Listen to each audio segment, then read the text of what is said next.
Ya, ini buku 27 ilmu catur sudah selesai dicetak tanggal 27 Februari ya. Bagi yang belum punya silahkan merapat sebelum kehabisan. Nah, halo YouTube, kembali lagi di channel FZ Gaming. Kita sudah sampai di bab ke-7, dan di bab ke-7 ini kita akan belajar bagaimana cara mengetahui peta lemah lawan. Kalau kemarin kita mencari tahu bidak-bidak yang lemah, kali ini kita akan mencari petak-petak yang lemah dari lawan sehingga bisa kita duduki untuk penyerangan kita supaya lebih baik lagi. Sebelum kita sampai ke materinya, jangan lupa like, komen, dan subscribe channel FZ Catur Gaming ini, karena subscribe itu adalah gratis. Oke, langsung saja kita masuk ke materinya. Halo YouTube, kita sudah kembali ke bab yang ke-7. Nah, di sini kita akan mengetahui petak-petak yang lemah. Nah, jadi kalau kemarin kita sudah belajar tentang buah-buah yang lemah, nah sekarang kita akan belajar ke petak-petak yang lemah. Nah, untuk petak yang lemah, nah di sini bisa kita cari ketika kita sudah berada di sebuah permainan. Nah, misalnya ya, petak-petak yang lemah. Nah, ini misalnya kalian misalnya ini putih ya. Putih menggerakkan pembukaan dengan grabs, nah gambit sini ya. Nah, kemudian dia menjalankan ke sini ya. Misalnya ini seperti ini ya. Nah, ini menjalankan seperti ini. Nah, dia inginnya segera memajukan pionnya misalnya. Nah, di sini ada petak-petak yang lemah di sini. Ini ada petak-petak yang lemah yang tidak terjaga oleh siapapun. Misalnya ini kuda mau ke sini juga nggak bisa. Jadi ketika kita diserang, misalnya ini menteri kita ke sini, nah ini kita sudah posisi mat. Kenapa? Karena nah petak-petak di sini tidak ada yang menjaga. Ini kita tidak bisa menutup. Mau kemana? Ke sini nggak bisa ya. Ini mau ke sini juga nggak bisa karena ini gajah putih. Menteri mau ke sini juga nggak bisa. Nah, karena ini sudah merupakan petak-petak yang lemah. Nah, di sini yang kita tidak terjaga. Nah, terkadang kita sering mengabaikan ya petak-petak lemah seperti ini yang kita inginnya memajukan pion secara cepat. Nah, tapi kita malah melupakan untuk menjaganya. Dan di sini raja juga tidak bisa lari. Nah, karena ini tidak ada peta untuk pelarian ya. Nah, seperti itu. Oke, untuk peta lemah berikutnya ini biasanya sering kita temui di pembukaan. Misalnya kita cari pembukaan, misalnya Italian game ya yang terkenal ya. Nah, ini ada petak-petak lemah dimana ini adalah petak. Nah, ini kan petak terkuat dari gajah. Nah, biasanya ini kita serang seperti ini. Nah, ini petak-petak lemah ini ya, karena tidak ada yang menjaga.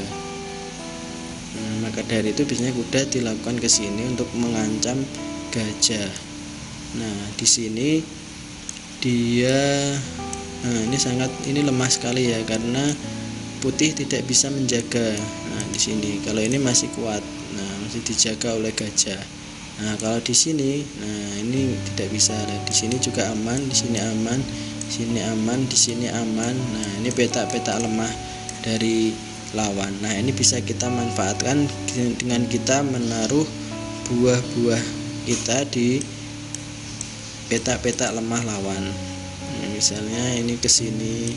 Nah, ini sudah nggak bisa ya. Nah, ini juga misalnya ini di sini juga nggak bisa. Ada ratu, sini juga nggak bisa. Nah, di sini ini masih lemah ya. Dari itu kadang kita membuka di sini. Nah, untuk menduduki petak-petak lemah dari lawan. Nah, lawan biasanya sering menduduki di sini. Nah, ini petak-petak lemah karena ini tidak dijaga.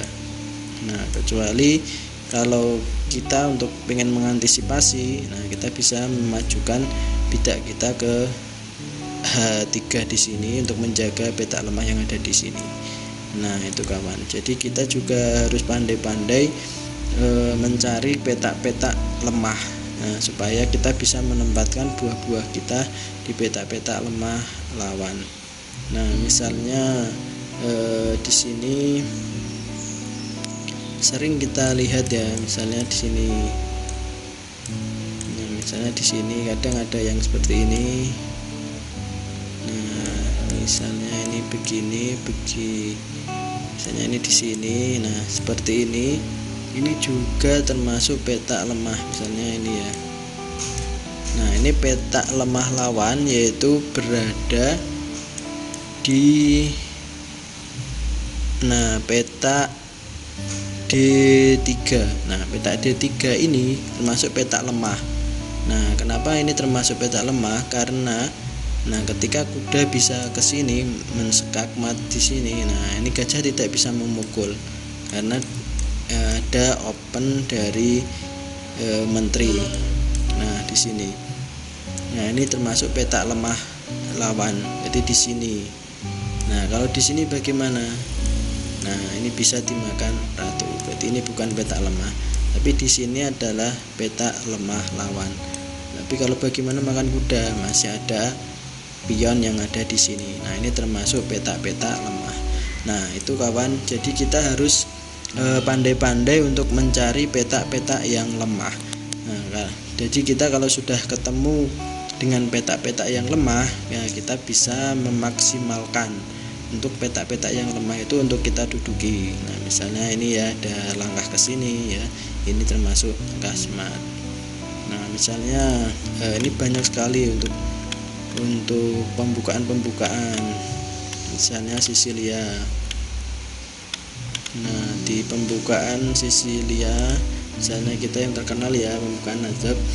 Nah, ini seringkali melihat ini adalah petak yang lemah. Nah, sebenarnya kan di sini. Nah, kenapa ini melangkahkan di sini? Karena ini termasuk petak lemah. Nah, ini petak lemah yang bisa diduduki. Misalnya ini bisa menduduki kuda. Nah, seperti di sini. Nah, misalnya ini mau ke sini. Nah, ini kuda ke sini. Nah, nanti bisa mengancam ke sini sekak, bisa mempeloreh gajah. Nah, di sini ini termasuk petak-petak yang lemah. Nah, maka dari itu hitam kadang tidak mau ya, agar lawan tidak menduduki di petak-petak lemah itu, dia melakukan langkah antisipasi seperti ini, seperti di variasi nut stop. Nah, ini ke sini. Jadi dia tidak mau ada buah putih yang menduduki petak lemah. Nah, di sini tapi masih banyak sekali petak lemah dari hitam. Nah, misalnya ini gajah ke sini. Nah, ini yang variasi yang sangat tajam, paling tajam yaitu meletakkan gajah gelap di petak G5. Ini termasuk salah satu variasi yang paling tajam, karena ini betul sekali dia bisa meletakkan di petak yang sangat petak yang lemah, yang ini tidak dijaga oleh siapapun. Ini tidak bisa makan, ini juga bisa makan, tidak bisa makan, ini juga tidak bisa makan ya. Nah, ini aman sekali kalau diletakkan di sini. Ini yang namanya petak-petak lemah dari lawan, dan kita harus bisa mengeksekusinya supaya kita bisa menghasilkan skakmat yang indah seperti itu kawan. Oke, nanti kita akan lanjut ke bab yang ke-8. Jadi tetap semangat dalam bermain catur, Gen Una Sumus.